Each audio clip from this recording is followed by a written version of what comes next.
大家好，今日想講一課叫做貿易限制嘅。咁呢一課通常會喺國際貿易之後啦。大家仲記唔記得點解會有貿易啊？或者點解會有入口啊？就係因為我自己國內做嘅價格貴啦嘛。咁對面對家做嘅價格平，咁我咪同對面買咯。咁我哋首先睇第一個情況，就係話如果冇貿易嘅時候，咁呢個就係本地嘅供應，呢個就係本地嘅需求，咁由本地嘅市場決定啦。就係價格同個數量啦。好啦，嚟多次，點解會有入口啊？即係話大家同樣做嘅嘢，人哋係平啲嘅，咁點樣表達呢樣嘢呢？咁我哋加多一個因素就叫做國際價格。咁你發覺自己做嘅話呢，其實係高啲嘅價格，同人哋買係平嘅。咁變咗個情況就分開兩個部分啦。喺起初嘅時候，其實呢，呢個本地供應成本仲係低嘅，咁就繼續咧由本地生產啦。但係一去到某一個位，就發覺咧，如果本地再製造嘅話咧，成本會好高，就變咗咩情況啊？咁就同外國去買啦，用一個國際嘅價格低嘅價格去買。咁我買到幾耐咧？根據翻嗰個需求咧，我哋係買到呢個位啦。好啦，同樣一件貨，本地嘅消費者買咁多，但係咧本地嘅供應商咧，只係做佢成本低嘅部分，即係話做到呢度。好啦，供應嘅數量，咁換句話講啊，唔夠嘅數量呢，其實呢係用一個國際價格去買，咁即係話呢，其實呢個呢就係入口嘅數量啦。希望同學聽得明。好，做一個總結，即係話當成本仍然係低嘅時候呢，係繼續由本地供應嘅，但係一高到某一個價格呢，就會同出邊買啦。因為出邊有一個低啲嘅國際價格，咁買到咧喺呢個價格底下咧，需求量買到夠為止，咁中間嘅差額咧就係入口嘅數量啦。就講下一啲貿易限制嘅工具，咁考試咧我哋會考兩個嘅，第一個就叫做關稅啦。咁至於點解要貿易唔俾入口咧？咁呢個原因考試就唔會點問嘅。咁通常主要一個原因就係叫保護主義啦，保護翻本地嘅工人啦、就業啦。咁唔好等佢哋買晒入口咧，令到我哋本地工人失業嘅。咁另外啲原因可能就係啲國家打緊仗啊，或者國家安全嘅問題啦。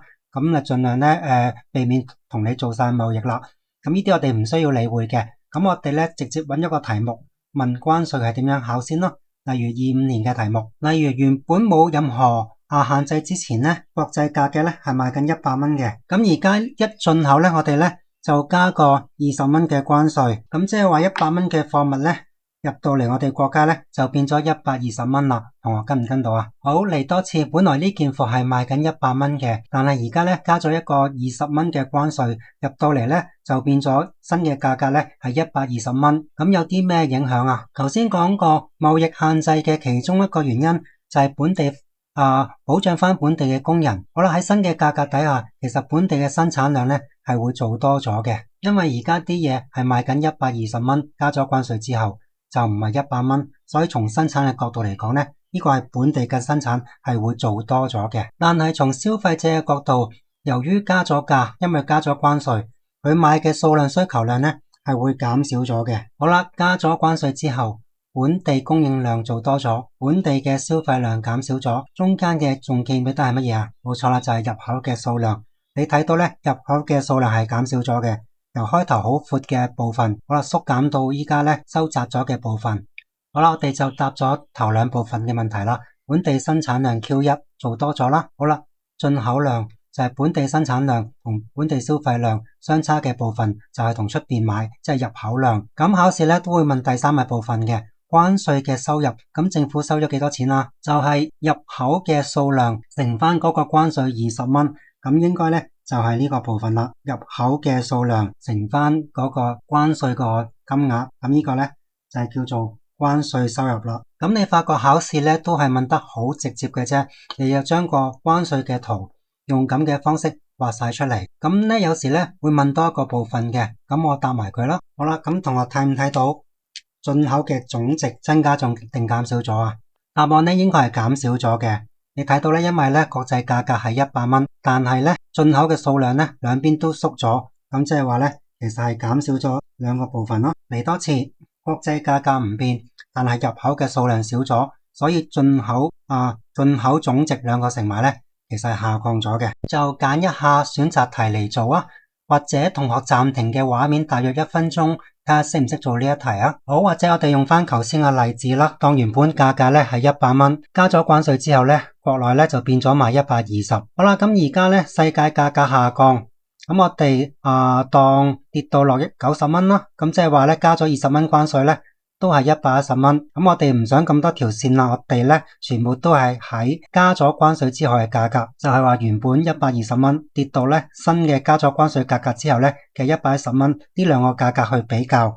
咁我哋睇下以下邊個係啱嘅啦。好啦，第一，關稅收入維持不變。咁你見到咧價格下降咧，其實個進口量咧，即係兩邊向出邊褪咧，其實係增加咗嘅，進口量係增加咗。咁再乘翻一個相同嘅關稅，咁係咪應該會增加？就唔係不變啦。嚟多次，本地消費量同本地生產量個相差就係進口量。咁你見到咧係擴闊咗，進口量係多咗，咁乘翻個關稅係咪應該多咗？就唔係維持不變啦。好，第二個應該都係錯嘅。你見到啦，本地價格係平咗嘅，因為咧世界價格跌咗，加完關稅之後咧，應該都係低過以前嘅，就唔會上升嘅。好啦，同樣地，第三個本地消費量你睇到咧，因為平咗嘅關係啊，咁所以咧應該係增加咗，就唔係不變嘅。咁所以最後嘅答案咧就係 D 啦。你睇到啦，由於價格平咗嘅關係，本地供應量咧其實咧係向左移，即係減少咗、下降咗嘅，所以下降係啱嘅。而最後答案咧就係 D for 多啦。好，跟住下一個環節啦，貿易限制就叫配額。咁同學唔好搞錯啦，就個畫圖嘅方法咧就同中四嗰個唔同啊。中四你見到嗰個係咁樣噶，因為咧佢中四嗰個咧就由頭到尾咧都係講緊外國嘅數量，咁當然係限死咗啦。但我哋中五個圖咧睇到咧係可以加埋本地嘅數量嘅，即係話咧本地嘅數量咧係可以增加，但係外國嘅數量咧就係固定。咁點樣畫落呢幅圖咧？咁我哋就攞一題 past paper 2021年嘅題目去表示啦。咁留意啦，自由貿易之前咧低嘅數量咧係由本地供應嘅，但係一去到高成本之後咧，我哋就同外國買啦，用一個叫做國際價格或者叫世界價格去買到佢需求量滿足咗為止。但係今次咧就唔可以無限量咁買啦，我哋咧話有個限制嘅，入口嘅數量咧只能夠去到 QA。咁我哋點樣表達呢？好啦，圖上邊就變咗咁樣畫啦。最初嘅數量呢條線記得啦，係本地嘅供應嚟嘅，咁就不斷咁樣生產啦。好啦，到咗一個世界價格之後，就同外國買啦，跟住佢就開始做進口啦。但係咧進口咧唔係無限量嘅，我哋話今次咧有個配額就叫 QA， 買到 QA 之後咧就唔可以再入口啦。咁變咗咩意思啊？咁其實你再要嘅話咧，又會去翻咧由本地生產嘅。你睇到啦，超過配額之後嗰橛咧向上咧，即係其實代表咧係由本地生產翻，咁所以個供應咧就會變咗咁嘅樣嘅。咁你見到由於數量少咗個關係啦，咁所以咧新嘅價格咧應該都係高過以前嘅。好，你睇到雖然冇加你關稅，但係由於有數量嘅限制，供應咧其實係少咗嘅，所以價格咧係會貴咗啲嘅。咁最後就係跟翻佢嗰個 label 啦，配額嘅數量就叫 QA 啦，新嘅均衡咧就叫 EA 啦，應該就係咁樣咧，就攞晒呢4分啦。就係一題選擇題嘅應用啦。我哋2022年嘅題目，同學或者試下暫停1分鐘，睇下自己識唔識做先。今次係選擇題啦，個圖就唔使自己畫啦，佢會畫埋俾你。不過咧就發生一啲變化啦，佢就係考你世界價格下降嗰個供應線會點樣變，咁同學自己畫唔畫到呢？其實個答案應該係咁嘅，當低過世界價格底下咧係由本地去供應啦。好啦，當到達世界價格之後咧就同外國買啦，但係因為配額啦嘛，配額就係話兩條供應線中間嘅距離，所以新嘅供應線咧應該係變咗咁樣，配額唔變，跟住斜上，所以我哋睇睇以下邊個係啱啦。好，第一個無效係錯嘅。因為如果無效嘅話咧，其實新嘅價格應該係買到呢一度噶嘛，但係因為配額只可以買到呢一度嘅啫，消費者嗰個進口嘅數量。好啦，本地生產數量會下降。好啦，本地生產數量點揾啊？就係將個消費者嘅數量減去配額嘅數量，咁剩翻就係本地生產嘅數量。咁你睇到兩樣嘢啦，第一，消費數量都冇變，同以前一樣；第二，配額嘅數量冇變，咁即係話推論出咧，其實本地生產嘅數量係冇變嘅，就唔係下降啦。所以 boy 係錯嘅。好，第三，本地消費數量上升，你睇到啦，改變前改變後都係 QD， 所以係不變啦，就唔係上升啦。所以答案就係 DOT， 本地價格維持不變，就係話新嘅供應同埋舊嘅需求嗰個相交點。咁你發覺呢，其實喺國內嘅價格呢都係 P， 其實係冇變到嘅。嚟多次，舊嘅供應嘅相交點喺呢度，好啦，新嘅供應粉紅色嗰條嘅相交點都係呢度，所以呢，其實個價格呢，新同舊呢係冇變到嘅。咁或者喺影片嘅連結仲有一啲選擇題 past paper 嘅，咁同學有時間都做埋去啦。咁我哋講到呢度先。